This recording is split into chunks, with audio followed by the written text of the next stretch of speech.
بسم اللہ الرحمن الرحیم۔ السلام علیکم ورحمۃ اللہ وبرکاتہ۔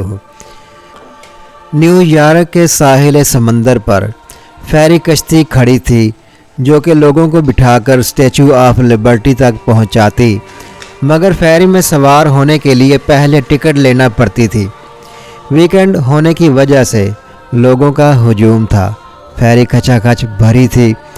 قطار میں کھڑے لوگ دوسری تیسری فیری کے انتظار میں کڑی دھوپ میں ہاتھوں میں کوک، برگر، جوس اور مووی کیمرے پکڑے کھڑے تھے۔ اس ہجوم میں صرف جوان اور بچے ہی نہیں تھے بلکہ بوڑھے حضرات بھی نمایاں طور پر نظر آ رہے تھے۔ قطار میں کھڑے لوگوں کا جی بہلانے کے لیے ایک سیاہ فام شخص اپنے کرتب دکھا رہا تھا۔ میوزک بج رہا تھا اور کرتب دکھاتے دکھاتے لوگوں سے روپے بھی بٹور رہا تھا، مگر کسی کو مجبور نہیں کر رہا تھا کہ کوئی اسے روپے دے۔ ساحل سمندر پر جہاز، کشتیاں اور فیری کھڑی تھیں۔ دور سے اسٹیچو آف لبرٹی اور سمندر کے دوسرے کنارے پر عمارتیں دکھائی دے رہی تھیں۔ یہ Manhattan New York down کی عمارتیں تھیں۔ لوگوں کی قطار کے سامنے ریڈیو پر اسٹیچو آف لبرٹی اور امریکہ کے مختلف مقامات کی تصویریں بک رہی تھیں۔ قریب ہی بینچ بچھے تھے جہاں پر لوگ بیٹھے ہوئے تھے، اس انتظار میں تھے کہ اس لمبی سی قطار کو ٹکٹیں مل جائیں تو وہ بھی فیری کی ٹکٹ لینے کے لیے قطار میں کھڑے ہو سکیں۔ اس قدر دھوپ تھی مگر ساتھ ساتھ سمندر کی وجہ سے ہوا چل رہی تھی۔ ہمارے لیے تو موسم اتنا شدید نہیں تھا مگر امریکی لوگوں کا برا حال تھا۔ منہ ان کے سرخ تھے۔ مرد اور عورتوں نے بنیان اور نکریں پہن رکھی تھیں۔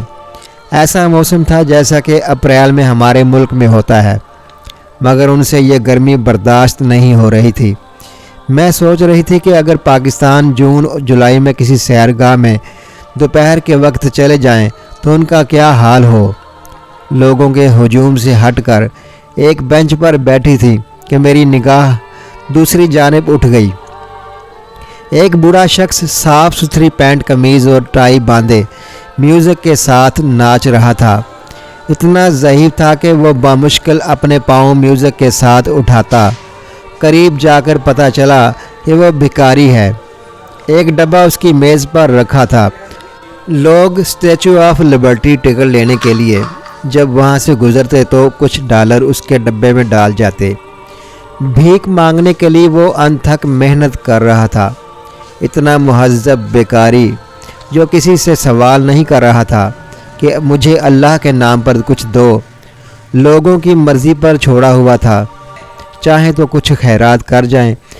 مجھے رہ رہ کر خیال ستا رہا تھا اگر وہ لوگ بھیک بھی مانگتے ہیں تو اس کے لیے انہیں محنت کرنی پڑتی ہے، وہ بھی لاچاری کے سبب وہ بھیک مانگتے ہیں، اور ایک ہمارا ملک ہے کہ اچھے خاصے ہٹے کٹے لوگ محنت مزدوری کرنے کی بجائے بھیک مانگتے ہیں، اور جوان عورتیں چھوٹے چھوٹے بچوں کو گود میں اٹھائے صدا لگاتی ہیں، اللہ کے نام پر کچھ دے دو، تمہارا بیٹا سلامت رہے، بی بی تو حج کرنے چلی جائے، تیرا شوہر جیتا رہے۔